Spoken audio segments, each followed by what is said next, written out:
To know what's impacting the current market landscape, we ask our chief equity strategist and economist, John Blank, who's with me now. John, you say we're in a COVID trading landscape with regard to the stock market. So, what does that mean?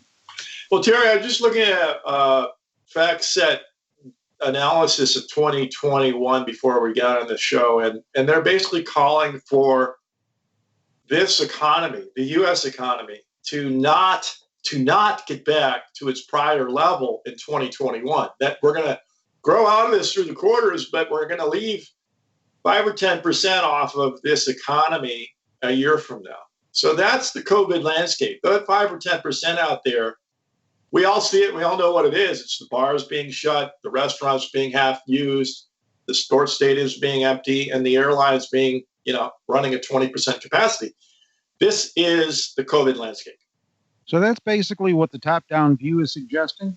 That's correct. And so 5 or 10% of the U.S. economy has effectively been annihilated by the COVID virus, but that also leaves intact 90 to 95% of U.S. activity.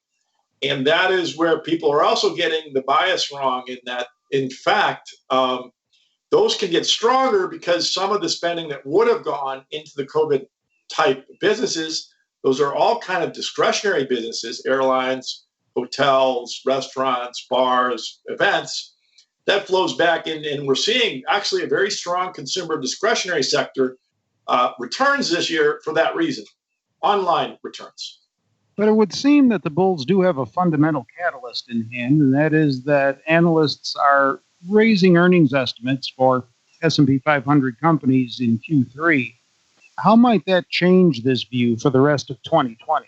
Well, they got to take a look at Q4 and Q1 2021 and start raising estimates on that. So, but if the evidence on Q3 of too much pessimism plays out for Q4 and Q1 21, then we're going to see how a second leg of this bull market off the 3,200 level can get going. Recently, the Fed said it's going to keep interest rates near zero until 2023. You say there's no alternative. Why? Well, Terry, a couple things to be thought about this. Number one is they don't have the statutory problem of inflation because it's a deflationary environment, less than 2%. The other is they have high employment, and they're supposed to target full employment, so they don't have to worry about that. So the third thing is they have themselves teed up a $6 or $7 trillion balance sheet, and the Treasury is running 8 or 10% of GDP deficit. So the only way to finance that without raising people's taxes dramatically is to keep the 10-year Treasury, the effective funding rate of the government, down at basically less than 1%, which is why they're printing money and keeping that rate down. So until this thing gets towards statutory levels, I mean, until employment gets to 4% or so, and inflation gets 2.5%, this Fed is well within their mandate, and also talking to the Treasury and other people on the Hill, they're going to be pushing back on the Fed to keep those rates at the 10-year level below 1%. So is low rates mainly what's going to keep stocks propped up at least until 2023? That's it, Terry. I mean, you got to remember, 2012, the average stock discount rate that people were using was 10%. That was 2012. That was 8 years ago. And now it's less than 5. So you can have a market trading at 3,300, 3,200 is discounting. You can have that. It's basically like a market at 1,600 in 2012. So basically, that gives you the upside. You can get all these other fundamental catalysts moving now off that really low interest rate, and that's where your bull market comes from here. Which sectors do you see leading the way through the end of this year? Really great question. I think it's still a growth stock bias market. There's too many traders out there running momentum stocks up.